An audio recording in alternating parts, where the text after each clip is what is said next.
Joining me now are Susan Page, Washington Bureau Chief for USA Today, Steve McMahon, the Democratic strategist, and Matt Schlapp is chairman of the American Conservative Union.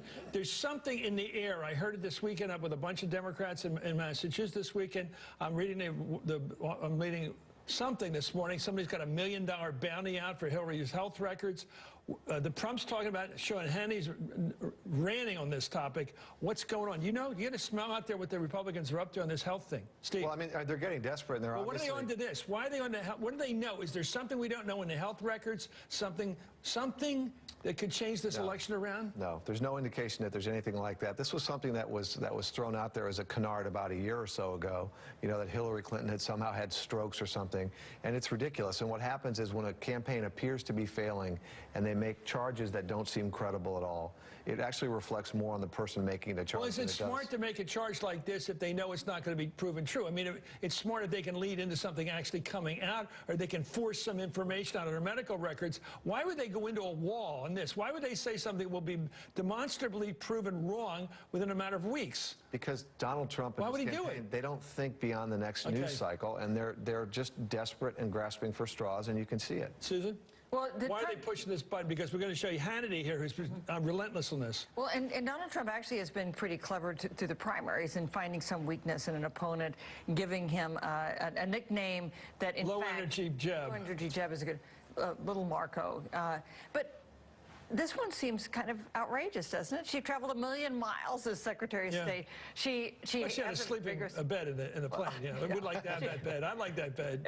She keeps a perfectly full campaign schedule. What's this bounty of $1 million? Have you heard this story? I have, and look. What's it about? A guy wants to drop $1 million to find out. Obviously, she's not going to give her medical records to this guy. But what's that about? It's fair in the sense that she's pushing Donald Trump very hard on his failure on tax returns. He's going to push her back on her weakness. And the second thing, is it a weakness, or you just drop that on us? I think what's fair is to say is, look, when you sit in green rooms in TV studios, Democrats often say, and people in the press often say, hey, she's awfully hard. She's not very available. He's very available. He's too available. It's hard to get her on our shows. It's hard to get her. Does that mean she's hiding her ailments? I don't know, but she's certainly behind some kind of veil, and I think there's a little bit of a cynicism. I like the way you dropped this in here.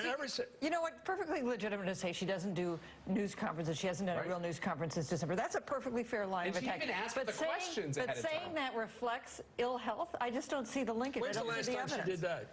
Did what? Asked for the questions ahead of time. She went to a grammar school and asked for the questions ahead of time. She did a press conference, but in front of a favorable press pool. Do a real one. Come on. If she's so far up, and this is such a cakewalk, go let it all hang out. Keep working on that one. That's a good... I know that there's something to that about asking for the questions ahead of time. If I'm not mistaken, Hillary Clinton's doctor put out something that addressed this some time ago. Put out all the records. And I don't think that there's anything... There's nothing to see here, as the police would say. I think Roosevelt's doctor probably did, and Jack Kennedy's did. They always put out those records. If people aren't going to believe what a doctor says, then what's the point of putting anything out? We'll put out the records, and then we can see what the records say. Ever since it was reported in 2012 that Clinton suffered a fall in her Chappaqua home, conspiracy theories have been pushed about the former secretary's health. Sean Hannity, as I said, of Fox News, has invited doctors to try to speculate on Clinton's alleged medical conditions based on video and photographs of the candidate. Here's a clip from last week.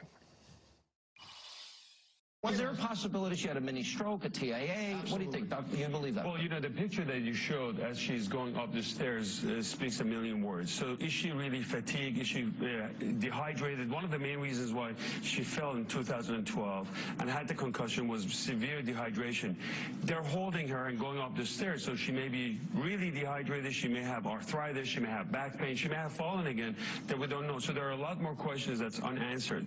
Okay, there's a thing in the paper today, in the Times today, called the Goldwater Rule. Stop giving diagnosis about somebody you've never met. Anyway, the Canada speculation, Clinton's doctor, her own doctor, last year, as you said, gave her a clean bill of health, reporting that she's in excellent physical condition and fit to serve as president of the United States. That's a pretty strong statement. So this isn't real, or this is real?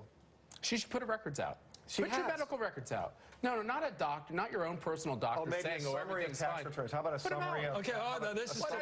both ways. Both. It doesn't work that way. Well, look, this is the way this conversation is going to go. This is the way this conversation is going to go. And Hillary Clinton's doctor has put out a statement about her health and her fitness. As Chris said, as John Kennedy's doctor said, he didn't have Addison's disease. I don't recall Donald Trump's account saying he paid any taxes. And in fact, let's see his people are saying Donald Trump didn't pay any taxes. So let's see it all. Let's see it all. all. Let's bring it I all. love that. Let's see it all. Go. So what are you hiding? Transparency. Why do you want to go to the tax returns? Why don't you say, like, put out the I don't think political Donald Trump paid a penny What's in that got to taxes. do with this? We're Well, it talking doesn't about our matter. health.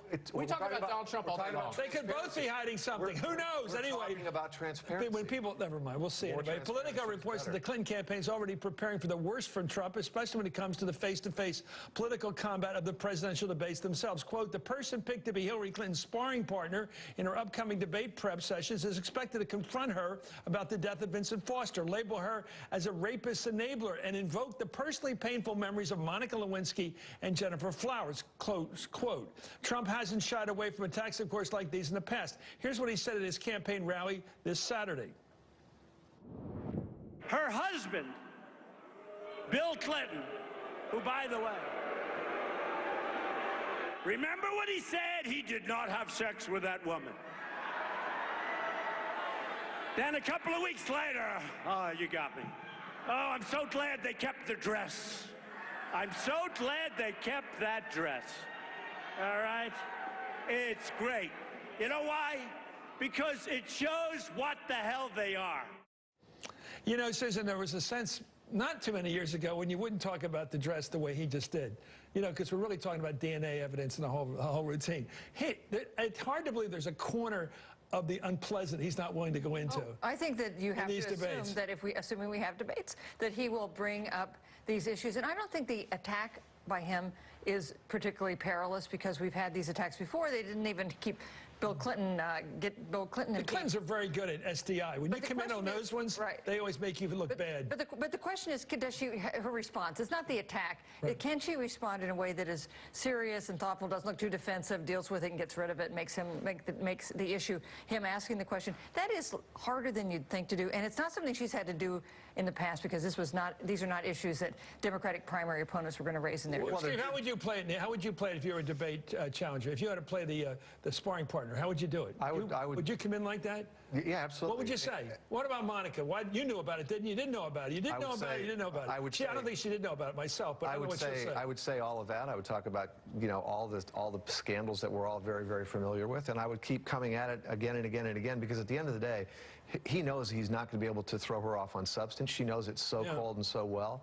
But these are the kinds of things, and it's not going to be what he says. It's going to be, as Susan points out, how she reacts. I've never seen her blow up. If you win a debate or anything, she doesn't tend to have that kind of. I would be a little more likely to blow up, but she doesn't seem like she blows up. She can be a little stern, which is appropriate in some of these circumstances. And I think how she plays it is going to be the most important thing. She's not going to do a Jack Nicholson. You can't handle the truth, is she? She's not going to do that. Like That'd be fun, good man. It never seems to happen. Those Perry Mason moments where you go, you can't handle the truth. They always say, oh, I have a. You know, they quibble. Is what they do. Look, these questions of the scandals are very.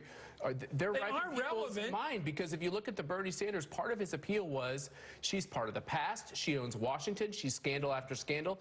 Everyone's in her pocket. And I think the fact is this. Does it play into the now? What's going on now with the Clinton Foundation? What's going on now with how she was Secretary of State, where she said there'd be a wall between the foundation and her being Secretary of State? Then we find out she has employees that are dual-hatted. That's not really a very good wall. You're right about one thing. So she made a mistake. The red lines, don't draw a red line. Unless you mean it for yourself. That's right. Don't give it to somebody else to use against you. That's right. And the fact is that it plays into the past. I don't think Trump should hit on the past. He should hit into the present. We all know about the past, and it ain't pleasant.